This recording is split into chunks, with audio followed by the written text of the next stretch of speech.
ಬಾದಾಮಿ Guledagudda ನಾಗೂರಿನಲ್ಲಿ SRK ಸಂಸ್ಥೆಯ ಹೊಸ ಶಾಖೆಗಳ ಉದ್ಘಾಟನೆ. ಬಾಗಲಕೋಟೆ ಜಿಲ್ಲೆಯ ಬಾದಾಮಿ ನಗರದಲ್ಲಿ ನೂತನವಾಗಿ ಆರಂಭಗೊಂಡ ಶ್ರೀ ಎಸ್ಆರ್ಕೆ ಸೌಹಾರ್ದ ಪತ್ತಿನ ಸಹಕಾರಿ ಸಂಘ ನಿಯಮಿತ ಹುನಗುಂದ ಸಂಸ್ಥೆಯ 12ನೇ ಶಾಖೆಯನ್ನು ಅದ್ಧೂರಿಯಾಗಿ ಉದ್ಘಾಟಿಸಲಾಯಿತು. ಈ ಶಾಖೆಯನ್ನು ಶಾಸಕರಾದ ಭೀಮಸೇನ ಚಿಮ್ಮನಕಟ್ಟಿ ಹಾಗೂ ಕರ್ನಾಟಕ ವೀರಶೈವ ಲಿಂಗಾಯತ ಅಭಿವೃದ್ಧಿ ನಿಗಮದ ಅಧ್ಯಕ್ಷರು ಮತ್ತು ಶಾಸಕರಾದ ವಿಜಯಾನಂದ ಕಾಶಪ್ಪನವರ್ ಅವರಿಂದ ಪೂಜ್ಯರಾದ ಒಪ್ಪತ್ತೇಶ್ವರ ಮಹಾಸ್ವಾಮಿಗಳು ಹಾಗೂ ಶಿವಪೂಜಾ ಶಿವಾಚಾರ್ಯ ಮಹಾಸ್ವಾಮಿಗಳು ಅವರ ದಿವ್ಯ ಸಾನ್ನಿಧ್ಯದಲ್ಲಿ ಉದ್ಘಾಟಿಸಲಾಯಿತು.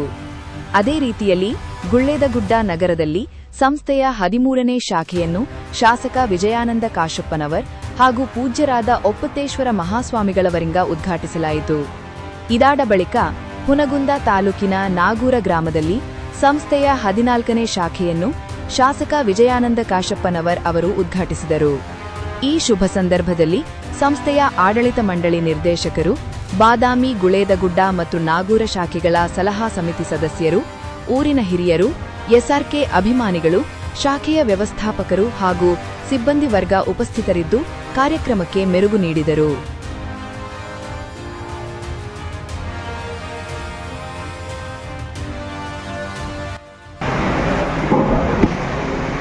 ಎಸ್ಆರ್ಕೆ ಅನ್ನುವಂಥದ್ದು ಬಹಳ ವಿಶೇಷವಾಗಿ ವಿಜಯಾನಂದ ಬ್ರ್ಯಾಂಡ್ ಅಂತಕೊಂಡಿದೆ. ಅದರ ಜೊತೆಗೆ ಬಹಳ ಮುಖ್ಯವಾಗಿ ನಮ್ಮ ಕೈದವರು ನಮ್ಮ ತಂದೆಯವರ ಸ್ನೇಹಿತರಾದಂಥ ಮಾಜಿ ಸಚಿವರಾದಂಥ ಸಾಹೇಬ್ರವರ ಹೆಸರ ಮೇಲೆ ಈ ಒಂದು ಬ್ಯಾಂಕಿಂಗ್ ಹೆಸರಿಟ್ಟಿರೋದು, ಅದಕ್ಕೆ ನಿಮ್ಮ ಮೊದಲನೇದಾಗಿ ಅಭಿನಂದನೆ. ಅವರು ಹಂಗೆ ಹೋರಾಟಗಾರನ, ಯಾಕಂದ್ರೆ ನಮ್ಮ ಅಪ್ಪನ ಹೇಳ್ತಿದ್ರು ಅವ್ರ ಬಗ್ಗೆ ಆ ರೀತಿಯಾಗಿ ಬಂದಂಥವ್ರು ಕೂಡ ಹೋರಾಟದ ಮನೋಭಾವವನ್ನು ಇಟ್ಕೊಂಡ ಬಂದಂಥವ್ರು. ಆದರೆ ವಿಜಯನಗರ ಒಂದು ಸ್ವಲ್ಪ ಹೆಚ್ಚಿಗೆ ಇವನು ಯಾವ್ದಾರ ಒಂದರಾಗ ಹೇಳ್ತಿರ್ತಾನೆ, ಅದು ಹಂಗಲ್ಲ ಹಿಂಗ ಮಾಡ್ಕೊಂಡು. ಅದಕ್ಕೆ ಇವತ್ತು ಅಮಾಸೆಯಲ್ಲಿ ಹೆಂಗೆ ಪೂಜಾರ ಹೆಂಗೆ ಇಟ್ಕೊಂಡ ಅಂತೇಳಿ ಅಣ್ಣ ಕೇಳಾಕತ್ತಿದ್ರು. ಅದಕ್ಕೆ ಸ್ವಾಮಿಗಳು ಮತ್ತು ಸ್ವಲ್ಪ ಮಿತ್ರರು ಕೊಟ್ಟು ಭಾಳ ಚೆನ್ನಾಗಿ ಇಲ್ಲ ಇದು ಯಾವ ದಿವಸ ಅಂದ್ರೆ ಏನ ಅವತ್ತು ಅಮಾಸೆಯಲ್ಲಿ ಹೊಡಿಬೇಕು, ಇವತ್ತು ಚಲೋದ ಅಂತ ಹೇಳಿದ್ದಕ್ಕೆ ಅವ್ರು ಕೊಟ್ಟೇಬೇಕು. ಅವ್ರು ನಮಗೆಲ್ಲರ ಹೆಂಗಾರ ಇರಲಿ ಮನಸ್ಸು ತೊಳೆದ್ರೆ ಸಾಕು ಮಾಡಕ್ಕೆ ಅನ್ನುವಂಥ ಮಾತನ್ನ ವಿಜಯಣ್ಣ ಹೇಳಾಕತ್ತಿದ್ರು. ಯಾಕಂದ್ರೆ ಎಲ್ಲೋ ಒಂದು ಕಡೆ ಹಂಗೆ ಬಂದ ನಾವು ನೋಡಾಕತ್ತೀವಿ, ಶಾಸಕರಾಗಿ ಸ್ವಲ್ಪ ಹತ್ತಿರ ನೋಡಾಕತ್ತೀವಿ ನಾವು. ಯಾಕಂದ್ರೆ ಬೇರೆ ಬೇರೆ ವಿಷಯದಾಗ ನೋಡ್ತಿರ್ತೀವಿ ಮತ್ತು ಪಕ್ಷದ ಮುಖಂಡತ್ವದಾಗ ನೋಡ್ತಿರ್ತೀವಿ. ನಾನು ಅಲ್ಲಿ ಸುಮ್ಮನೆ ಕುಂದ್ರಂಗಿಲ್ಲ, ಅಲ್ಲಿ ತಂದು ಒಂದು ವಾರದ ಮಾಡಿ ಬೇರೆ ಇರ್ತೈತಿ. ಅದು ಎಲ್ಲೋ ಒಂದು ಕಡೆ ಅವ್ನ ಮನಸ್ಸಿಗೆ ಹೆಂಗೆ ಐತಿ, ಬಟ್ ಬೇರೆ ರೀತಿಯಾಗಿ ಬೆಳೆಸುವಂಥ ರೀತಿ ಐತಿ. ಅವನ ಜೊತೆ ನಾನು ಈ ಸಂದರ್ಭಗಳಾಗ ಬೇರೆ ಬೇರೆ ಒಂದು ವೇದಿಕೆ ಹಂಚ್ಕೊಡೋದಾಗಲಿ ಅಥವಾ ನಾವು ಬೇರೆ ಬೇರೆ ಒಂದು ಸಭೆಗಳಾಗಿ ಪಾಲ್ಗೊಳ್ಳೋದಾಗಲಿ ಅಥವಾ ನಾವು ಯಾವುದೋ ಒಂದು ಪಕ್ಷದ ಒಂದು ಮೀಟಿಂಗ್ ಅಂತ ಬಂದಾಗ ಕೂಡ್ಕೊಂಡು ಮಾತಾಡುವಂಥ ಸಂದರ್ಭದಾಗ ಅವನ ವಿಷಯಗಳ ಕೆಲವೊಮ್ಮೆ ನಮ್ಗೆ ಅದು ಕರೆಕ್ಟ್ ಅನ್ನಿಸ್ತಿರ್ತದೆ. ಅವ್ನು ಹೇಳೋ ರೀತಿ ಸರಿ ಇರೋಕ್ಕಿಲ್ಲ, ಆದರೆ ಹೇಳೋ ಒಂದು ವಿಷಯ ಸರಿ ಇಲ್ಲ ಅಂತ ಒಮ್ಮೆ ಮನಸ್ಸಿರ್ತದೆ. ಹಾಗಾಗಿ ಒಮ್ಮೆ ಅವನಿಗೂ ಹೇಳಿರ್ತೀನಿ ನಾ ಏನೈತಿ ಏನಿಲ್ಲ ಅಂತ ಬೇರೆ ಬೇರೆ ವಿಚಾರವಾಗಿ ಕೂಡ ನಾವು ಮಾತಾಡ್ತಿರ್ತೀವಿ. ಬಹಳ ಮುಖ್ಯವಾಗಿ ನನಗೆ ಮೊನ್ನೆ ಬಂದು ಒಮ್ಮೆ 2 ಬ್ರಾಂಚ್ ನಮ್ಮ ತಾಲೂಕಿನಾಗ ಉದ್ಘಾಟನೆ ಮಾಡಾಕತ್ತೀವಿ ಅಂತಂದ್ರೆ ನನಗೆ ಆಶ್ಚರ್ಯ ಯಾವ ಮಾಡ್ಯಾನ ಅಂತೇಳಿ. ಯಾಕಂದ್ರೆ ಅಡ ಅಂತ ಹೇಳಿರ್ಲಿಲ್ಲ ನಮಗೆ. ಆದರೆ ಇಷ್ಟೊಂದು ಜವಾಬ್ದಾರಿ ತಗೊಂಡು ಯಾವಾಗ ಕುಂದಿರ್ಬೇಕು ಅಂತ ಹೇಳಿ ನಾನು ಅಂದ್ಕೊಂಡಿದ್ದೆ. ಆದ್ರೆ ಮೊನ್ನೆ ನಾನು ಅವ್ರದ್ದು ಎಲ್ಲ ನೋಡ್ಕೊಂಡು ಬಂದಾಗ ಮತ್ತೆ 2 ವರ್ಷದಾಗ 2 ಬಾರ 2.5-3 ವರ್ಷದವರೆಗೆ ಒಂದು ಬ್ಯಾಂಕನ್ನು ಒಂದು ಪ್ರಗತಿ ಪಥವಾಗಿ ತಗೊಂಡು ಹೋಗೋದಿತ್ತಲ್ಲ, ಅದು ಅಷ್ಟು ಸುಲಭ ಇರಬೇಕು. ಅವಾಗ ಆ ವಿಷಯನ ಮತ್ತೆ ಇವತ್ತು ಮಾತಾಡುವಂಥ ಸಂದರ್ಭದಾಗ ಹೆಚ್ಚು ಕಡಿಮೆ ಈ ಒಂದು 17 ಅಂದ್ರೆ 25 ಕೋಟಿವರೆಗೂ ದುಡಿಯುವ ಬಂಡವಾಳ ವರ್ಕಿಂಗ್ ಕ್ಯಾಪಿಟಲ್ ಇನ್ವೆಸ್ಟ್ ಆಗೈತಿ ಅಂತ ಅಂದಾಗ ಅದು ಸಣ್ಣದಲ್ಲ, ಅದು ಒಂದು ದೊಡ್ಡ ಸಾಧನೆ ಅಂತ ನಾನು ಮೆಚ್ಚುಗೆ ಪಡೋಕ್ಕೆ ಇಷ್ಟಪಡ್ತೇನೆ. ಮತ್ತು ಅವರು CEO ಆದಂಥವರು ಕೂಡ ಸಿದ್ದು ಅವರು ಕೂಡ ಇಲ್ಲೇ ಇದ್ದಾರೆ. ಅವರೆಲ್ಲ ಇಡೀ ಅವ್ರಿಗೊಂದು ಬಲಗೆಲ್ಲ ಕೂಡಿಕೊಂಡು ಮತ್ತು ಎಲ್ಲ ಸಲಹಾ ಸಮಿತಿಯ ಗೌರವ ಸದಸ್ಯರೆಲ್ಲ ಕೂಡಿ ಇಷ್ಟು ಮಟ್ಟಿಗೆ ಬೆಳೆಸೋಕ್ಕೆ ಕಾರಣಭೂತರಾಗಿರಲ್ಲ, ಇದು ನಿಮಗೆ ಸಲ್ಲಬೇಕಾದಂಥ ಗೌರವ. ಹಾಗಾಗಿ ಇದನ್ನು ಇನ್ನೂ ಭಾಳ ಎತ್ತರ ಮಟ್ಟಿಗೆ ಬೆಳೆಸೋಕ್ಕೆ ಪ್ರಯತ್ನ ಮಾಡಿದ್ರೆ ಎಲ್ಲರ ಸಹಾಯ ಸಹಕಾರ ಇರಲಿ ಅನ್ನುವಂಥ ಮಾತನ್ನು ಈ ಸಂದರ್ಭದಲ್ಲಿ ಹೇಳಿ, ಭಾಳ ವಿಶೇಷವಾಗಿ ಒಂದು ಬ್ಯಾಂಕ್ ಕಟ್ಟೋದು ಅದು ಸುಲಭ ಅಲ್ಲ.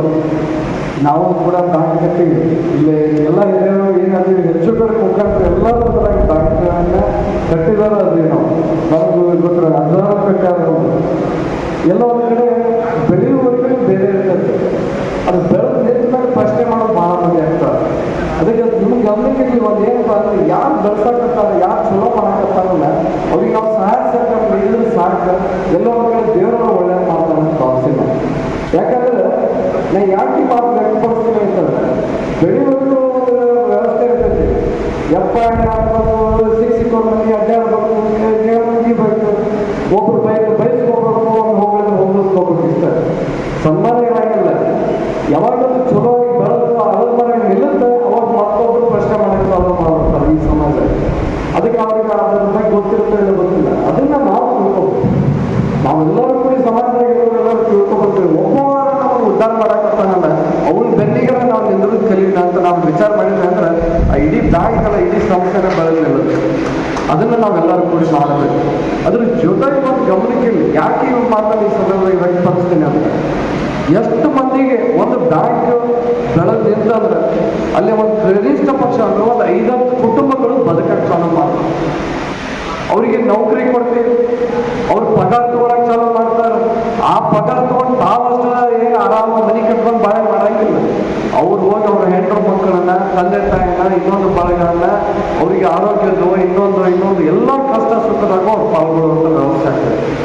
ಯಾರು ನೌಕರಿ ಮಾಡಕತ್ತಾರ ಅವ್ರಿಗೂ ಸಹ ಒಂದು ದೊಡ್ಡ ಬದುಕನ್ನ ಒಂದು ಸಂಸ್ಥೆ ಕಟ್ಟಿಕೊಡುತ್ತನ್ನೋದನ್ನ ನಾವು ಯಾರು ಮರಿಬಾರ್ದು ಅಂತ ಈ ಸಂದರ್ಭದಲ್ಲಿ ಆಗಿರ್ತಾರೆ. ಹಾಗಾಗಿ ಇವತ್ತು ಒಂದು ವಿಷಯಗಳು ಒಂದು ಬ್ಯಾಂಕಿಂದಾಗಿ 4 ಕುಟುಂಬಕ್ಕೆ ಅವಕಾಶ ಮಾಡಿಕೊಟ್ಟೈತೆ ಅಂದ್ರೆ ನೀವೆಲ್ಲರೂ ಆ ಬ್ಯಾಂಕಿಗೆ ಚಿರಋಣಿ ಆಗಿರ್ಬೇಕಂತ ಈ ಸಂದರ್ಭದಾಗ ಕಲ್ಕಳಿಸಿ ಕೇಳ್ಕೊಳ್ತೀನಿ. 3 ಜನ ಇವತ್ತೇ ನಮ್ಮ ಸಲಹೆಗಾರರು 3 ಜನರನ್ನ ಈಗಾಗಲೇ ಡೆಪಾಸಿಟ್ ಕರ್ಕೊಂಡು ಬಂದು ಈಗಾಗಲೇ ಸುಮಾರು 3.5 ಲಕ್ಷ ರೂಪಾಯಿಯನ್ನ ಇವತ್ತು ಒಂದು ಠೇವಣಿಯನ್ನ ನಮ್ಮ ಖಾತೆಗೆ ಜಮಾ ಮಾಡುವ ಮುಖಾಂತರ ಇವತ್ತು ತಮ್ಮೆಲ್ಲರ ಸಹಕಾರದಿಂದ ಪ್ರಾರಂಭಗೊಂಡಿದೆ. ತಮ್ಮೆಲ್ಲರ ಆಶೀರ್ವಾದ ಸಹಕಾರ ನಮ್ಮ ಸಂಸ್ಥೆ ಮೇಲೆ ಇರಲಿ. ನಾವು ಇನ್ನೂ ಅತಂತ್ರವಾಗಿ ಬೆಳೆಸೋದ್ರಲ್ಲಿ ತಮ್ಮ ಸರ್ಕಾರ, ನಮ್ಮ ಚಿಮ್ಮನಕಟ್ಟಿ ಆಗಿರ್ಬೋದು, ನಮ್ಮ ಕುಮಾರ್ ಜನಾರ್ದನರಾಗಿರ್ಬೋದು, ನಮ್ಮ ಮಾತೇಶ್ ಮುರ್ದಾಪುರವರಾಗಿರ್ಬೋದು, ನಮ್ಮ ಮಹೇಶ್ ಹೊಸಗೌಡರು ಮತ್ತು ರುದ್ರಗೌಡರು, ನಮ್ಮ ಹಿರೇಮಠ ಸಾಹೇಬ್ ಎಲ್ಲರೂ ಕೂಡಿ ಈ ಸಂಸ್ಥೆ ನಂದಲ್ಲ, ಇದು ನಿಮ್ಮದು ಅಂತ ಹೇಳಿ ಭಾವಿಸಿ ಈ ಸಂಸ್ಥೆಯನ್ನು ನಡೆಸುವಂತ ಕಾರ್ಯ ಆಗಬೇಕು ಅನ್ನೋ ಮಾತನ್ನ ಈ ಸಂದರ್ಭದಲ್ಲಿ ಹೇಳಿ, ಇವತ್ತು ಏನು ನಮ್ಮ ತಂದೆಯವರು ಒಂದು ಕನಸಿತ್ತು, ಆ ಕನಸಂತೆ ಇವತ್ತೇನು ನಮ್ಮ ಚಿಮ್ಮನಕಟ್ಟಿಯವರು ಹೇಳಿರಲ್ಲ, ಈ ಒಂದು ಸಂಸ್ಥೆಯನ್ನು ಕಟ್ಟೋದಕ್ಕೆ ಅವರು ಕೂಡ ಕಾರಣೀಭೂತರು. ಬಹುತೇಕ ಅವರು ಅಕಾಲಿಕ ಮರಣದ ಮರಣದಲ್ಲಿ ಇವತ್ತು ಅಕಾಲಿಕ ರಸ್ತೆ ಅಥವಾ ಅಪಘಾತದಲ್ಲಿ ಮರಣವನ್ನು ಹೊಂದಿದ್ರು. ಬಹುತೇಕ ನಮ್ಮ ಚಿಮ್ಮನಕಟ್ಟಿ ಸಾಹೇಬರು, ಚಿಮ್ಮನಕಟ್ಟಿ ಅವರು ಮತ್ತು ನಮ್ಮ ತಂದೆಯವರು ಸಮಕಾಲರು.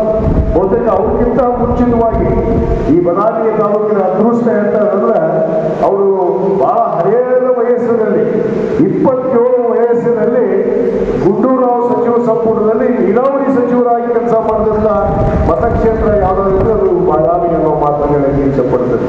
ಬಹುತೇಕ ನಮ್ಮ ತಂದೆಯವರು ಅವರು ಕೂಡ ಬಹಳ ಒಟ್ಟಾಡಿಗಳು, ಇಬ್ರು ಬಹಳ ಹಠವಾದಿಗಳು. ನಿಮಗೂ ಗೊತ್ತಿದೆ, ಯಾಕಂದ್ರೆ ಯಾವುದು ಮಾತನ್ನ ಹೇಳ್ತಿದ್ರು ಅದರಂತೆ ನೆರವು ತೋರಿಸ್ತಾ ಇದ್ರು. ಆ ಒಂದು ಚಲವರ್ತರು ಹಠವಾದಿಗಳು ಅವರಾಗಿದ್ರು. ಈಗ ನೋಡ್ರಿ ಕಾಕಾತಳಿ, ನಾನು ಹುಡುಗರ ಮತಕ್ಷೇತ್ರದ ಶಾಸಕರಾಗಿ ಹತ್ತೂರಲ್ಲೇ ಇವತ್ತು ನಾನು ಶಾಸಕರಾದೆ. ನಮ್ಮ ಭೀಮಸೇನ್ ಚಿಮ್ಮನಕಟ್ಟಿಯವರು ಇವತ್ತು 2023ರಲ್ಲಿ ಅವರು ಶಾಸಕರಾಗಿ ಬಂದಿದ್ದಾರೆ. ಅಂದ್ರೆ ಎಲ್ಲೋ ಒಂದು ಕಡೆ ಕಾಕಾತಳಿ ನಮ್ಮ ಭಗವಂತನ ಇಚ್ಛೆ ಶಕ್ತಿ. ಯಾಕಂದ್ರೆ ಎಷ್ಟೋ ಜನ ಶಾಸಕರಾಗಿ ಹೋಗಿದ್ದಾರೆ, ಆಗ ಯಾರೋ ಅವ್ರ ಮಕ್ಕಳು ಕೂಡ ಶಾಸಕರಾಗಿಲ್ಲ. ಆದ್ರೆ ಆ ಪುಣ್ಯ ಭಾಗ್ಯ ಯಾರ ಹತ್ರ ಬಂದೈತಂದ್ರೆ ನಮ್ಮ ನಾಡಿನ ಎಡದಾಳವಲ್ಲಿರುವಂತ ಇಂಥ ಪರಮ ಪೂಜ್ಯರ ಆಶೀರ್ವಾದದಿಂದ ಇವತ್ತು ನಾವು ಇಲ್ಲಿ ಬಂದು ಕೂತಿದ್ದೀವಿ ಅನ್ನೋ ಮಾತನ್ನು ಕೂಡ ಹೇಳಕ್ಕೆ ಇಚ್ಛೆ ಪಡ್ತೇವೆ. ಅವ್ರ ನೆನಸಿಗೆ ಒಂದು ಸಕ್ಕರೆ ಕಾರ್ಖಾನೆಯನ್ನು ಪ್ರಾರಂಭ ಮಾಡಬೇಕು.